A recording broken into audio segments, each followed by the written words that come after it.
Charles Nderehe, umunyarwanda utuye mu Buholandi ukekwaho kugira uruhare muri jenoside kuwa kabiri nimugoroba, yari yatawe muri yombi n'igipolisi cy'Ubuholandi nk'uko byemezwaga nabo mu ishyaka abamo, nyuma yo gusurwa n'umwunganizi we mu mategeko.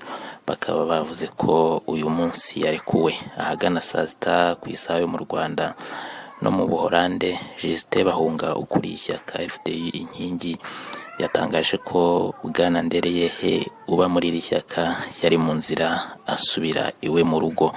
Yagize ati bamaze kumurekura, umunyamategeko we yagiye kumureba nyuma baramurekura, ubu ari gusubira mu rugo iwe.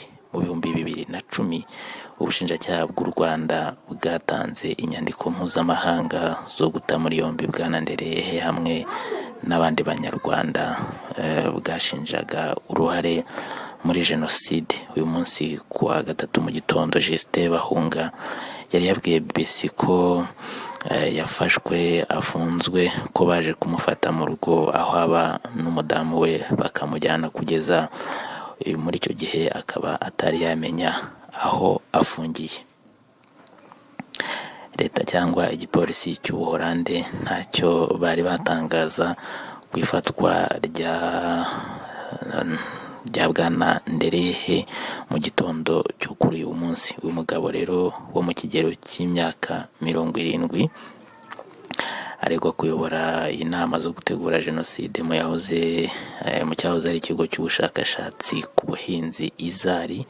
Yarakuriye mu gihe cya jenoside na mbere yayo, nk'uko bivugwa na komisiyo y'u Rwanda yo kurwanya jenoside. Bwana Bahunga avuga ko Bwana Ndereyehe wari utuye mu gace kari mu rugendo rw'isaha imwe uvuye i Amsterdam atari mu bayobozi ba FDU, ahubwo ko ari umuyoboke mukuru wigeze kuba komiseri muri iri shyaka. Aho yasobanuye muri aya magambo agira ati icyo nakubwira ni uko bavuze ko baje kumufata kubera ko leta y'u Rwanda imushaka.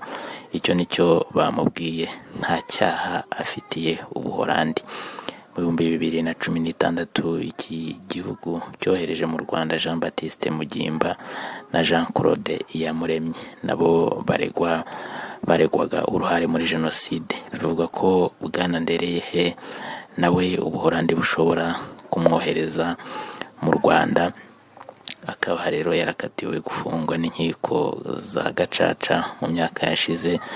Mu biganiro yatanze akaba yaravuze ko ibyaregwa n'u Rwanda bishingiye ku mpamvu za politiki. Nyuma y'uko afashwe, bamwe mu barwanashyaka ba FDU Inkingi bari banditse ku mbuga nkoranyambaga bamagana ko Charles Ndereyehe yakoherezwa mu Rwanda. Komisiyo y'u Rwanda yo kurwanya jenoside yo yari yatangaje kuri Twitter ko Ubuholande bukwiye kohereza Bwana Ndereyehe mu Rwanda.